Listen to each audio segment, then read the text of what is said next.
Hey guys, welcome back to Fast Fix. For today's video, I'm gonna show you how to change TikTok password.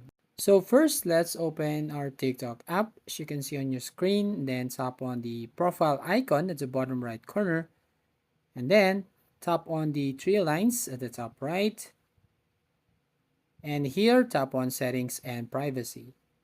Now under settings and privacy, I want you to tap here account. Then here you will find all the options about your account.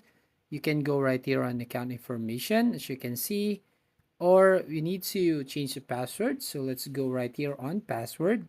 Then right here, as you can see, if you enter your email address, you can go and tap this send code to get that code that's sent on your email.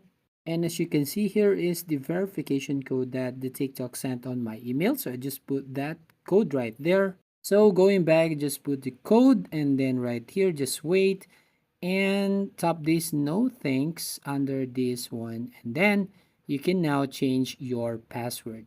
So that's how you basically change your password in TikTok. Thank you for watching. Please consider to like and subscribe to our channel and don't forget to hit the notification bell to notify you on our next video.